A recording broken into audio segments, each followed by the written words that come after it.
பல்வேறு திட்டங்கள் வந்து செயல்படுத்திட்டு வந்துட்டு இருக்காங்க. மாற்றுத்திறனாளிகளை வந்து எப்படி உங்களை வந்து ஊக்குவிக்கலாம், உங்களுக்கு இருக்கிற அந்த குறைபாடுகள் வந்து நிவர்த்தி செஞ்சு நீங்கள் வாழ்வாதாரத்துக்காக போகிறதுக்கு உங்களை எப்படி வந்து சப்போர்ட் பண்ணலாம் அப்படின்ற அடிப்படையில் பல்வேறு உதவிகள் வந்து கவர்மெண்ட் உங்களுக்கு வழங்கிட்டு இருக்காங்க. இது மட்டும் இல்லாமல் மாற்றுத்திறனாளி நல அலுவலகம் மூலமாக 70% மேலே மாற்றுத்திறன் உள்ளவங்களுக்கு 2000 ரூபாய் பென்ஷனும், அதே போல் மன வளர்ச்சி பாதிப்பு உள்ளவங்களுக்கும் 2000 ரூபாய் பென்ஷனும், மற்றவங்களுக்கு 1500 ரூபாய் ஓய்பியும் வந்து வழங்கிட்டு இருக்கோம். அதுவும் நம்ம மாவட்டத்தில் யார் யார் தகுதியானவங்க இருக்காங்க அப்படின்றத கண்டறிந்து மேக்ஸிமம் எல்லாருக்குமே வந்து ஓய்பி கொடுக்குற மாதிரி உள்ள முயற்சிகள் வந்து நம்ம எடுத்துகிட்ருக்கோம்.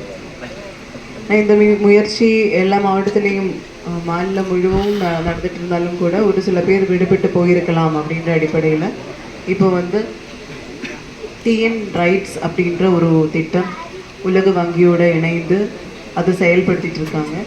அந்த திட்டத்தின் மூலமாக இப்போது ஏற்கனவே யார் யார் மாற்றுத்திறனாளிகள் வந்து ஓய்பி வாங்கிட்டு இருக்கீங்களோ அவங்களோட புள்ளி விவரங்கள் வச்சு ஒரு சர்வே, மற்றும் இன்னும் யாரும் விடுபட்டு போயிருக்குமா அப்படின்றதையும் வந்து ஒவ்வொரு குக்கிராமமாக போய் சர்வே எடுத்து விடுபட்டு போயிருக்கிற அனைவரையும் வந்து மாற்றுத்திறனாளிகள் நல துறை மூலமாக உங்களுக்கு அந்த அட்டைகள் வழங்கி என்னென்ன பெனிஃபிட்ஸ் உங்களுக்கு கவர்மெண்ட் மூலமாக கிடைக்கணுமோ அது கிடைக்கிறதுக்கு ஏற்பாடு பண்ணுறதுக்காக அந்த சர்வேயானதும் நடைபெற்றுட்டே இருக்கு.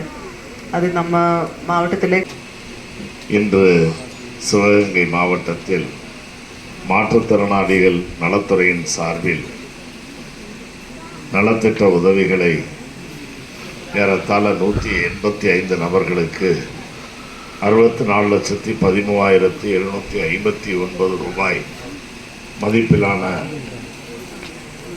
நலத்திட்ட உதவிகளை வழங்குகின்ற இந்த நல்ல நிகழ்ச்சியின் தலைவர் நடந்து செல்கின்ற மாண்புமிகு நம்முடைய முதலமைச்சர் அண்ணன் தளபதி அவர்களும் கலைஞரை போல உங்கள் மீது மனித நேயத்தோடு அன்பு செலுத்தக்கூடிய ஒரு முதலமைச்சராக அவர் இருக்கிறார் என்பதை நீங்களும் உணர்ந்திருப்பீர்கள். அதை நான் இந்த நேரத்தில் தெளிவுபடுத்த கடமைப்பட்டிருக்கிறேன். குறிப்பாக உடல் உறுப்புகள் பாதிக்கப்பட்டிருக்கக்கூடிய உங்களை சொற்களால் சிலர் காயப்படுத்துவதோ அதன் மூலமாக மனதளவில் நீங்கள் கஷ்டப்படுவதெல்லாம் கடந்த காலங்களில் இருந்திருக்கலாம். அதையெல்லாம் கூட ஒரு காலகட்டத்தில்